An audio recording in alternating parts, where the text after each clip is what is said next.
नमस्कार मित्रों, पंचांग देखने की इस पांचवी श्रृंखला में आपका स्वागत कर रहा हूँ। 4 वीडियो पहले ही बन चुके हैं पंचांग देखना सीखना है तो अगर आप नए हमारे दर्शक हैं तो पहले के 4 वीडियो देख लें, फर्स्ट से देखें, नोट बनाते चले। एक पंचांग ले लें।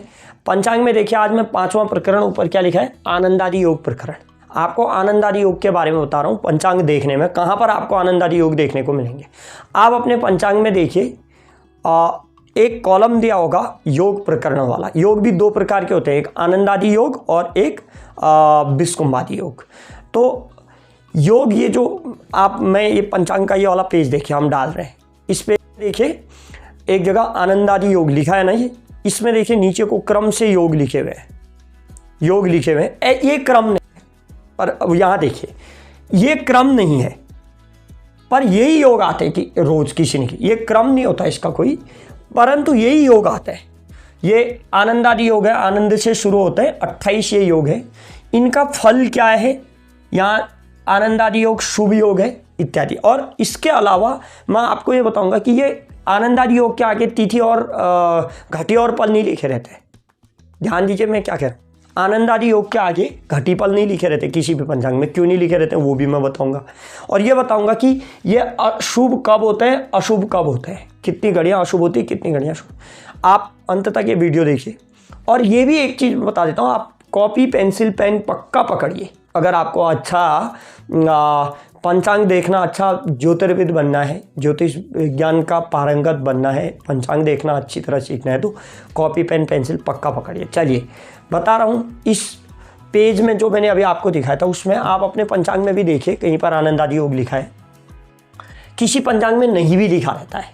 ये बता दे रहा हूँ मैं आपको, आनंदादि योग किसी पंचांग में नहीं भी लिखा रहता है। परंतु देखिए आनंदादि योग में आनंद योग शुभ है, जैसा कि यहाँ पर लिखा है। नाम के अनुसार मुहूर्त चिंतामणि में इसके बारे में क्या कहा गया है, फलदाह स्वनामनाह, स्वनामना फलदाह, अपने नाम के अनुसार फल देने वाले हैं ये योग। देखिए नाम से पता चला आनंद शुभ होगा।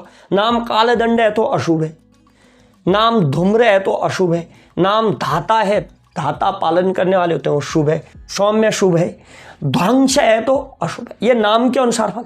फिलहाल आपको नाम के अनुसार फल पता नहीं चल रहा है तो आप ये लिख लीजिए, इसी प्रकार से लिख लीजिए शुभ और अशुभ कौन से योग हैं। अब अशुभ योगों में ना प्रायः शुभ कार्य नहीं करने चाहिए।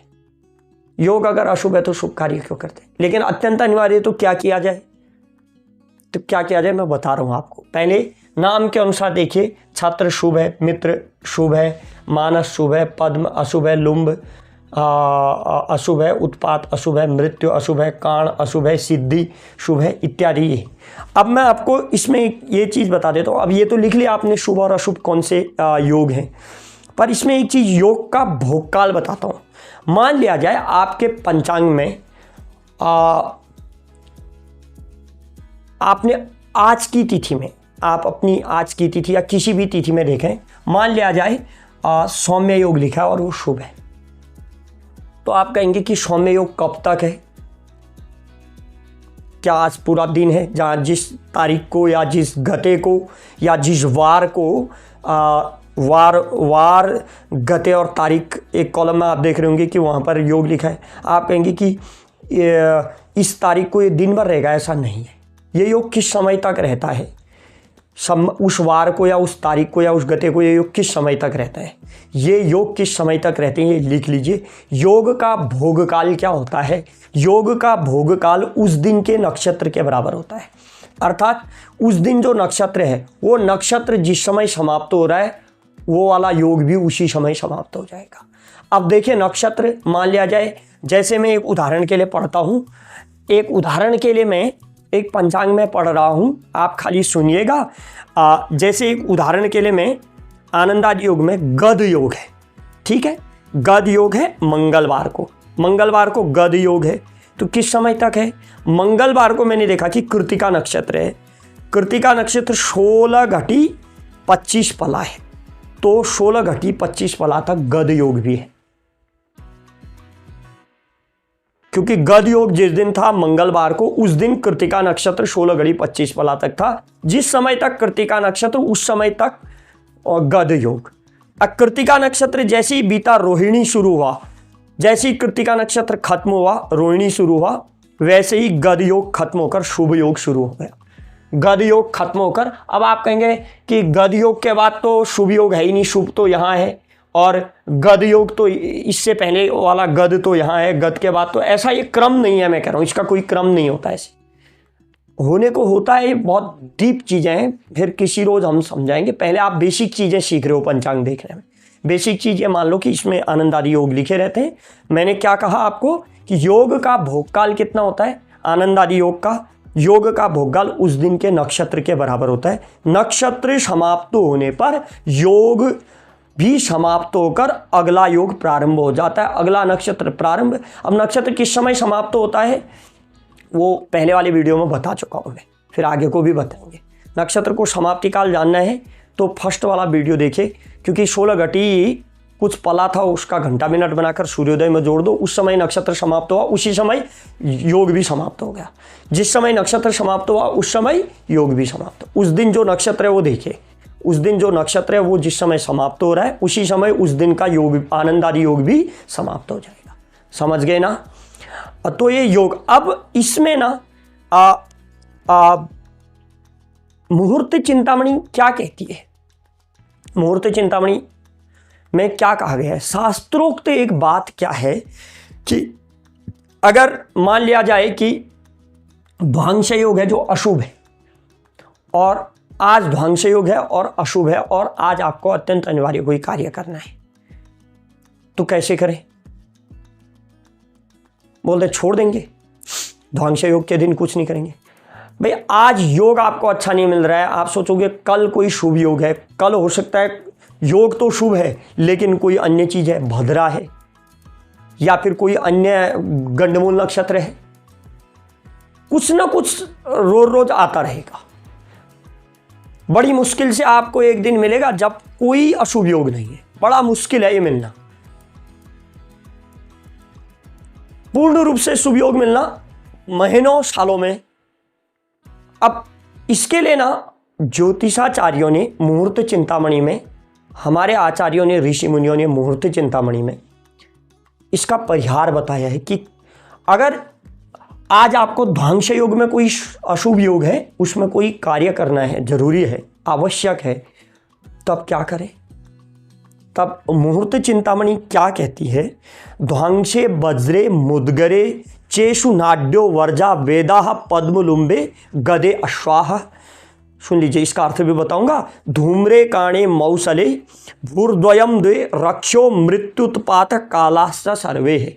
यह मुहूर्त चिंतामणि में लिखा है। क्या लिखा है मैं इसका अर्थ बता रहा हूं, सुनिएगा। आप अर्थ ही लिखिएगा, आप इसको मुहूर्त चिंतामणि के श्लोक को लिखने की आवश्यकता नहीं, आप लिखिएगा। अभी मैं जो कह रहा हूं वो लिखिए। क्या? ध्वांस वज्र मुद्गर, ये तीन अशुभ है। देखिए, ध्वांस अशुभ है, वज्र अशुभ है, मुद्गर अशुभ है। ध्वांस वज्र मुद्गर योग की प्रथम 5 घटियां त्याज्य है। पहली की 5 घड़ियां छोड़ देंगे। ये योग जिस दिन है उस दिन का नक्षत्र देखिए, वो नक्षत्र किस समय से शुरू हुआ, वो नक्षत्र किस समय शुरू हुआ ये भी मैं बता देता हूं। वो नक्षत्र किस समय, क्योंकि मैंने अभी पहले वाले वीडियोज में मैं बता चुका हूं, वो नक्षत्र का समाप्ति काल दिया है। जैसे नक्षत्र अश्विनी लिखा है तो उसका समाप्ति काल घटिपल में दिया होगा। नक्षत्र किस समय शुरू हुआ, पहले दिन देखिए, उससे पहले दिन वाले नक्षत्र के कॉलम में देखिए, ठीक उसके पिछले दिन वाले में देखिए, जहां पर वो नक्षत्र खत्म हो रहा है पहले दिन का, वहां पर से अश्विनी शुरू हुआ, अगले दिन अश्विनी के कॉलम में जो आगे लिखा है वो समाप्ति वाला लिखा है।